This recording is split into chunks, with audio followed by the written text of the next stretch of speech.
The new E, the new attitude. Brought to you by Mercedes-Benz.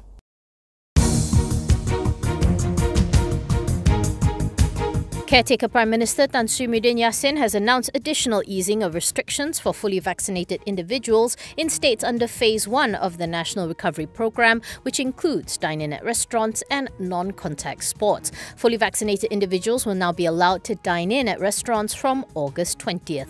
Muhyiddin urged eateries to provide more dining space outside the premises for better ventilation and also to ensure customers show their digital vaccination certificate. Parents who are fully vaccinated who wish to take their under 17 years children will be allowed to do so, provided they follow SOP.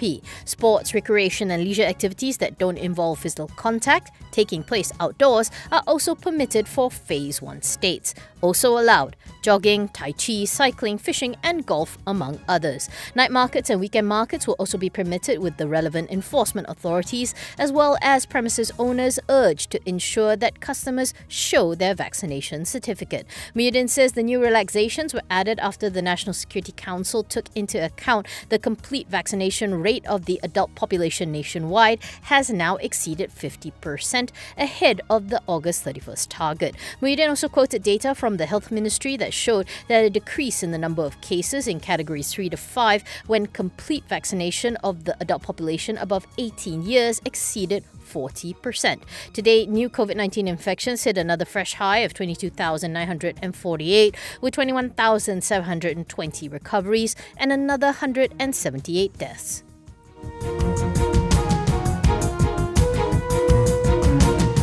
Perikatan Nasional has thrown its unanimous support behind Datuk Sri Ismail Sabri Yaakob as the Prime Minister candidate. However, Chairman and current caretaker PM Tan Sri Yassin added a caveat that Ismail Sabri must not appoint anyone who is facing criminal charges to his cabinet if he is appointed as Premier. In a statement, Muhyiddin said all 50 MPs from PN coalition parties have submitted their statutory declarations to the Istana Negara yesterday to express their support. 4 independent MPs who are pro-PN have also done the same, which brings the support for Ismail Sabri from PN-linked MPs to 54. Muhyiddin says the decision to back Ismail Sabri, PN's former DPM, was made to ensure the continuity of government policies established by the previous PN government in combating COVID-19 and supporting economic recovery. The Agong is scheduled to meet with the other senior royals on Friday, where a decision concerning the new government head is likely to be announced after that.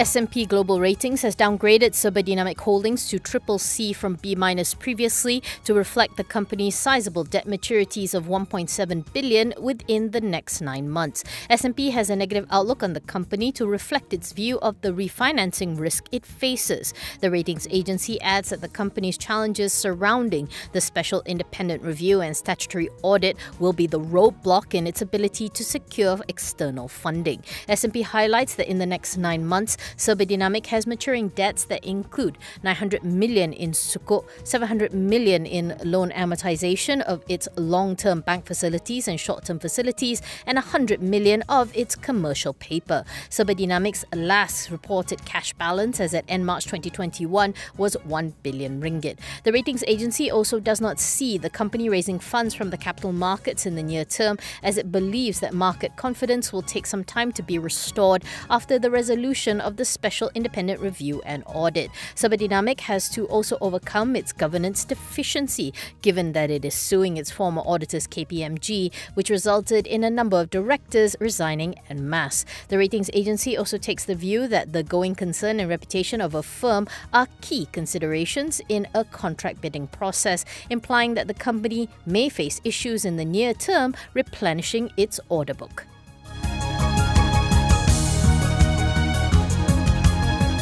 Sunway Construction Group's net profit for the second quarter soared more than threefold to 8.34 million as all its segments did better. Revenue rose 168% year-on-year to 375.3 million, thanks to better contribution from its construction and precast segments, as well as last year's low base. SUNCON also proposed the first interim single-tier dividend of 1.25 cents per share. For the first half of FY21, net profit jumped 54% to 28.6 million, while top line improved 64% to 830.5 million. In a statement, SUNCON's MD Chung Soo-kyung said the group is encouraged by the government's decision to allow the construction industry in Phase 1 states to operate with capacity based on the percentage of fully vaccinated individuals. So far, 55% of its workers are fully inoculated. However, Chung warns that headwinds still remain in the form of policy uncertainty and the ongoing COVID-19 pandemic. SUNCON's outstanding order book stands at 4.8 billion as at June 30th, 2021.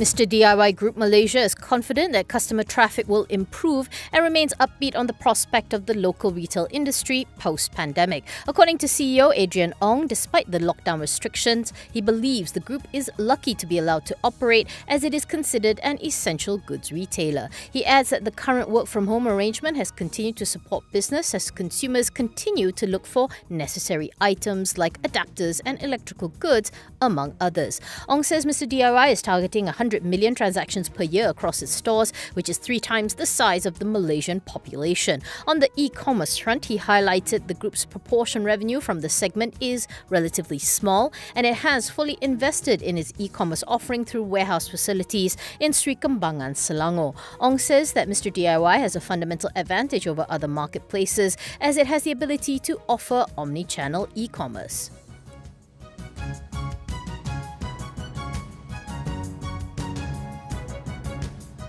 This program was brought to you by Mercedes-Benz.